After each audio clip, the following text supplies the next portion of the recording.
देखो भाई, बुद्धि में अच्छी बातों का केवल संग्रहित हो जाना बड़ी बात नहीं है। हाँ, मैं अच्छी बातें सब जानता हूँ, किताबों से पढ़ता हूँ।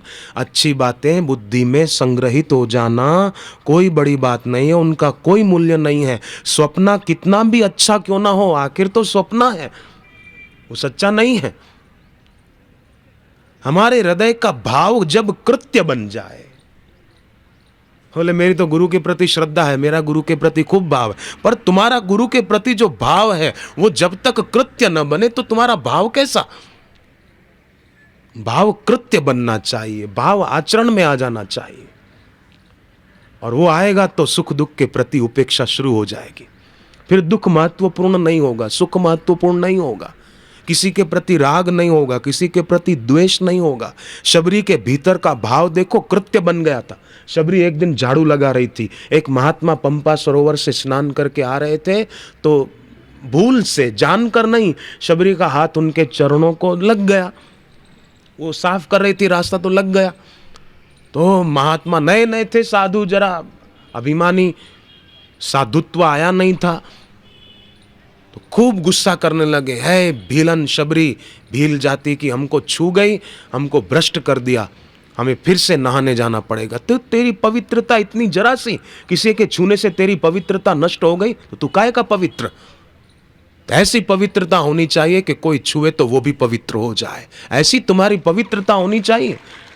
अगर समझो शबरी अपवित्र नहीं थी, शबरी परम पवित्र थी, पर अगर उसको लगा कि मैं इसके छूने से अपवित्र हो गया, तो तेरी पवित्रता 2 पैसे की, 2 कौड़ी की तेरी पवित्रता। किसी के छूने से तुम्हारी पवित्रता नष्ट हो गई, ऐसी 2 कौड़ी की पवित्रता को आग लगा दे। ऐसी पवित्रता हो कि जिसके तरफ नजर डाले वो पवित्र होने लग जाए, ऐसी दृष्टि में पवित्रता हो, वो तो तत्वज्ञानी गुरु के पास होती है। खैर, वो फिर नहाने गए तो पंपा सरोवर का पानी अपवित्र हो गया, कीड़े खदबदाने लगे, बदबू आने लगी। तो उसने क्या प्रचार कर दिया कि शबरी ने पानी में हाथ डाला इसलिए पानी गंदा हो गया। कुप्रचार शुरू कर दिया। सच्चे साधु तो जानते थे। समय बीता, शबरी की कुटिया पर भगवान पधारे, तो सब साधु संत आए और कहा कि प्रभु आप अपने चरण पंपा सरोवर में रखो, ताकि पंपा सरोवर शुद्ध हो जाए, पवित्र हो जाए, हम स्नान कर सकें। राम जी अंतर्यामी, उन्होंने कहा कि मेरे चरण रखने से पंपा सरोवर का पानी शुद्ध नहीं होगा।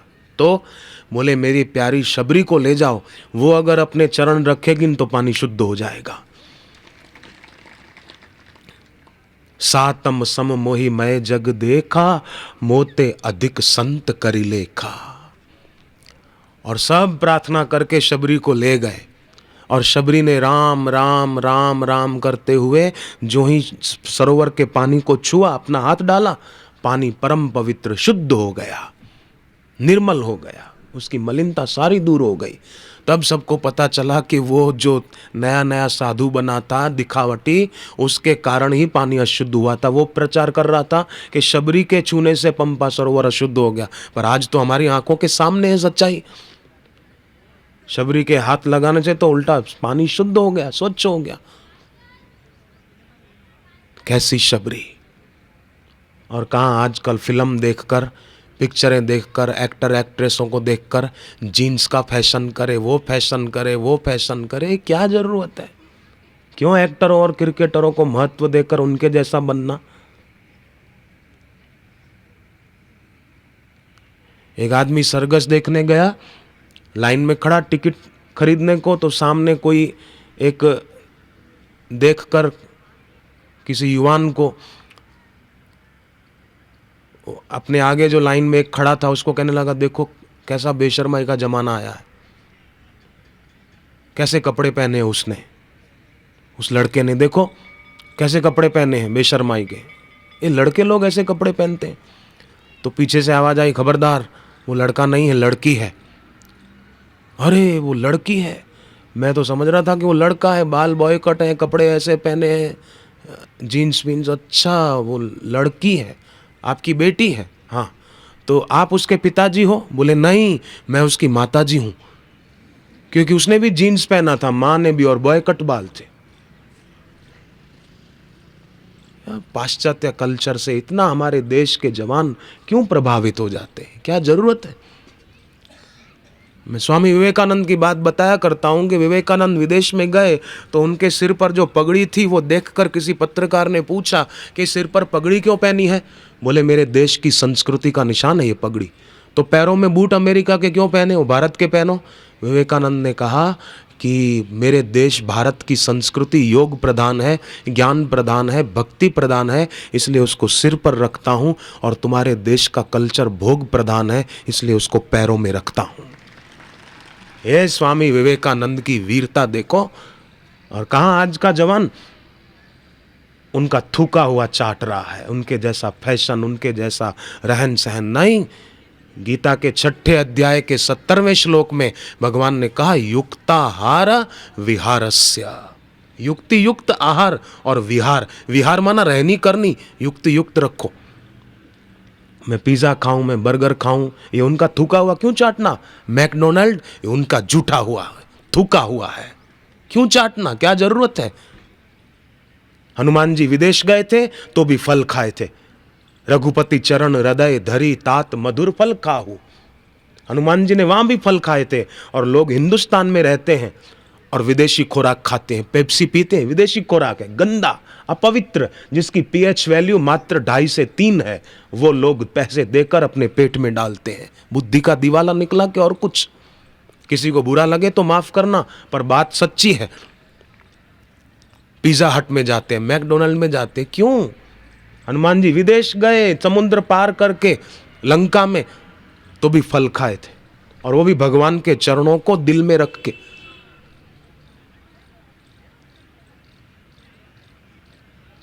और लोग हिंदुस्तान में रहकर भी ऐसा खाना पीना रहन सहन, क्या जरूरत है? दिखावा करना। मदन मोहन मालवीय जी को सेठ ने आमंत्रित किया कि मेरे बेटे की शादी है, आप आइए। बड़ा सेठ था, पैसे वाला।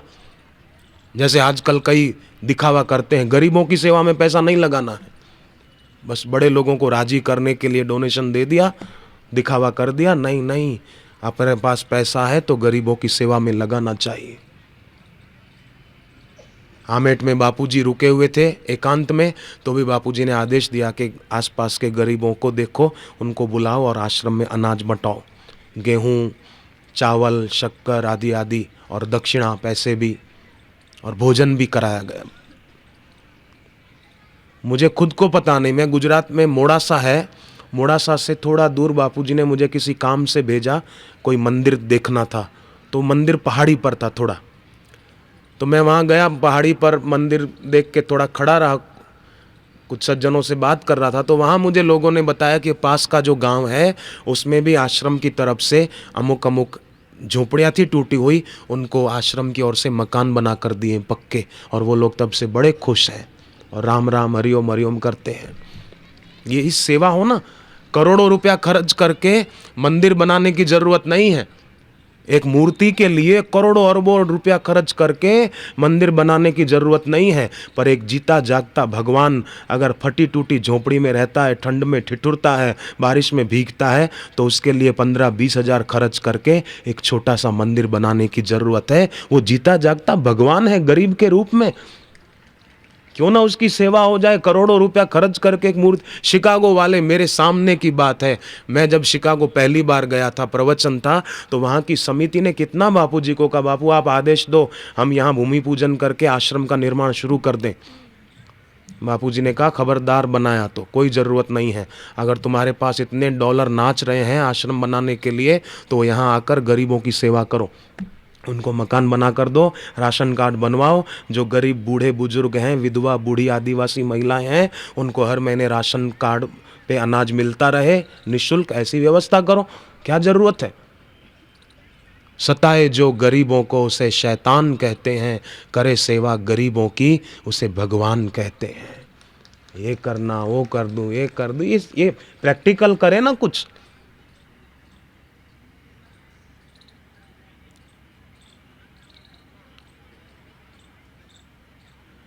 स्वामी अखंडानंद सरस्वती जी कहते थे कि 3 कोटि के महात्मा होते हैं, एक हंस कोटि के, दूसरे परमहंस कोटि के, तीसरे श्री परमहंस कोटि के। हंस कोटि के महापुरुष बता देंगे भाई यहाँ संसार में कोई सार नहीं है और संसार अनित्य है, भगवान में मन लगाओ, ये बता देंगे। दूसरे परमहंस कोटि के महापुरुष खुद का भी मन सार में लगा हुआ है,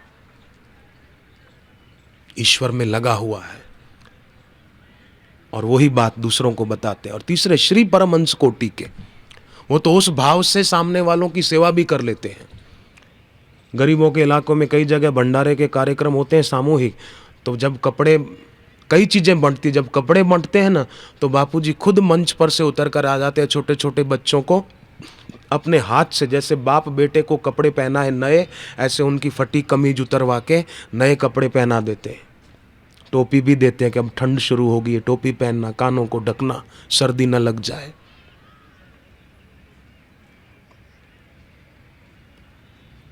तत्वज्ञ महापुरुष के दिल में कितनी करुणा होती है, आप और हम सोच नहीं सकते। वशिष्ठ जी ने कहा, योग वशिष्ठ महारामायण में लिखा है, उन महापुरुष ने अपना अनुभव लिखा है, अपने दिल का अमृत वहां शब्दों में प्रकट किया है। उन्होंने कहा, ज्ञानवान महापुरुष तो दया की खान होता है, करुणा की खान होता है। ऐसे सद्गुरु मिले तो उनके प्रति भाव, जैसे शबरी के भीतर का भाव वो कृत्य बन गया, ऐसे हमारे भीतर का भाव वो कृत्य बन जाए।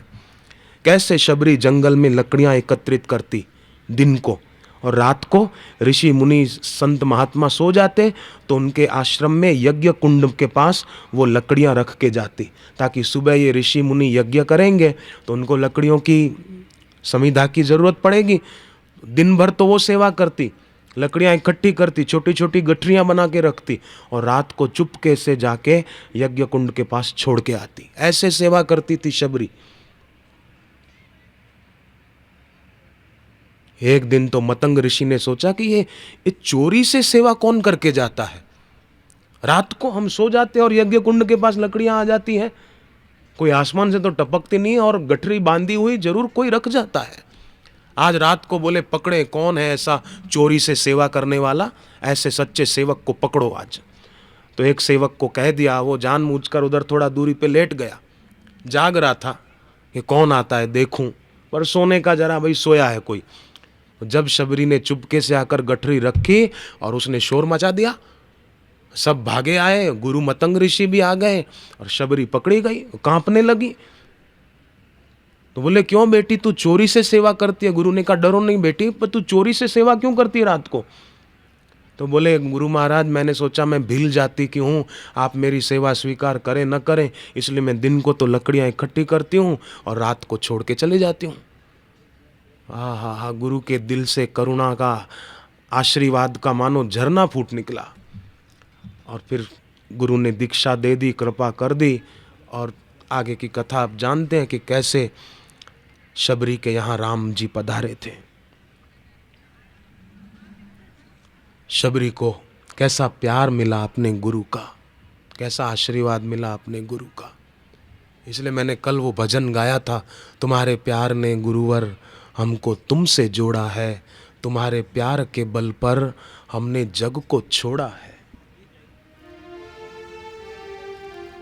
मुझे बहुत अच्छा लगा वो भजन।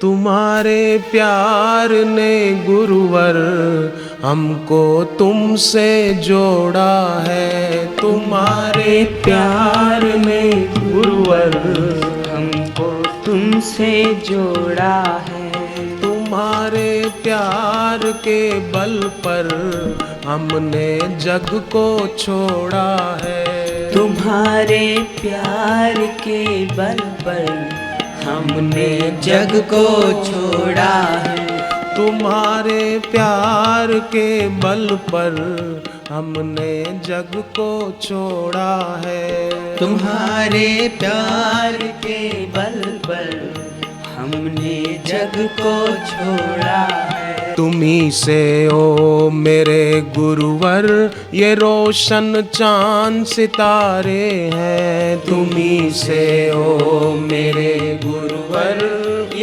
रोशन चांद सितारे हैं।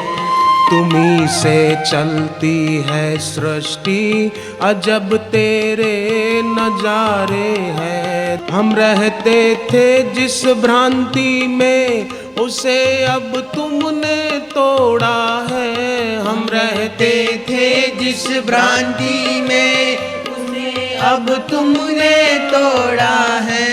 तुम्हारे प्यार ने गुरुवर हमको तुमसे जोड़ा है। तुम्हारे प्यार ने गुरुवर हमको तुमसे जोड़ा है।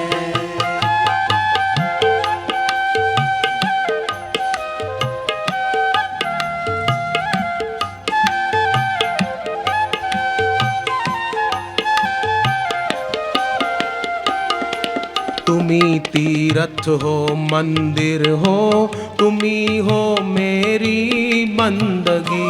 तुम्ही तीरथ हो मंदिर हो, तुम्ही हो मेरी बंदगी। तुम्ही धड़कन हमारी हो, तुम्ही हो मेरी जिंदगी। तुम्ही धड़कन हमारी हो, तुम्ही हो मेरी जिंदगी।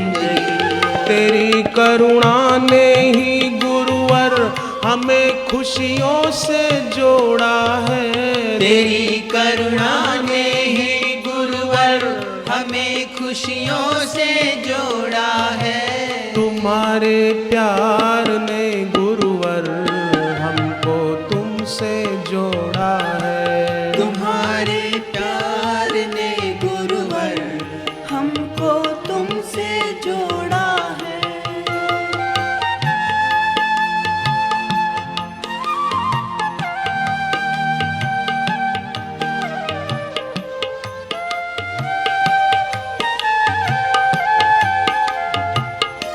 तेरा ही नाम है गुरुवर, सभी दुखों को हरता है। तेरा ही नाम है गुरुवर, सभी दुखों को हरता है। केवल धन्य वो प्राणी जो तेरा ध्यान धरता है। केवल धन्य वो प्राणी जो तेरा ध्यान धरता है।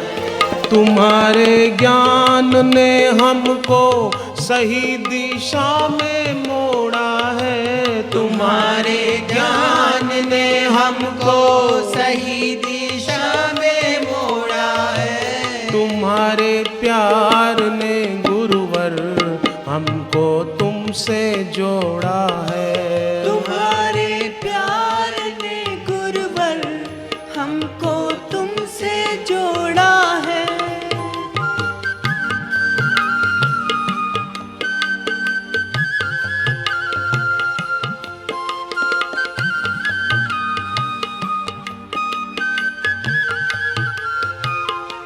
तेरे चरणों में है गुरुवर झुके सारी ये सृष्टि है। तेरे चरणों में है गुरुवर झुके सारी ये सृष्टि है। भले कहीं भी रहे हम पर तुम्हारी प्रेम दृष्टि है। भले कहीं भी रहे हम पर तुम्हारी प्रेम दृष्टि है। तुम्हारे नाम की चादर को अब तो हमने ओढ़ा है। तुम्हारे नाम की चादर को अब तो हमने ओढ़ा है। तुम्हारे प्यार ने गुरुवर हमको तुमसे जोड़ा है। तुम्हारे प्यार ने गुरुवर हमको तुमसे जोड़ा है। तुम्हारे प्यार के बल पर हमने जग को छोड़ा है। तुम्हारे प्यार के बल पर हमने जग को छोड़ा है। तो जग छूट जाता है, माने जग की आसक्ति छूट जाती है, विषयासक्ति छूट जाती है, भोगासक्ति छूट जाती है। ये बड़ा भारी लाभ होता है। कुछ चाह नहीं रहती। देखो, कुछ न चाहने पर भगवान की चाह पैदा हो जाती है। मोक्ष की भी चाह नहीं रहती फिर। देखो, हम लोग भगवान को क्यों भूल जाते हैं? हम भगवान को विस्मृत क्यों कर देते हैं? क्या कारण है? कि भगवान से भिन्न का विश्वास, वस्तु का, व्यक्ति का, दोस्तों का, नेता का, इस पैसे का, भगवान से भिन्न का विश्वास भगवान की विस्मृति करा देता है। भगवान से भिन्न वस्तु, व्यक्ति की महिमा वो भगवान की विस्मृति करा देती है। और भगवान से भिन्न का संबंध, शरीर के नाते, पैसों के नाते, इसके नाते, उसके नाते, वो उसकी विस्मृति करा देता है। तो भगवान की अखंड स्मृति और भगवान की अगाध प्रियता हमको जगानी है। उसके लिए सत्संग, मौन, गुरु मंत्र, सदगुरु की वैदिक दीक्षा में जो भगवान का नाम मिले, उसका जप, वो बहुत जरूरी है।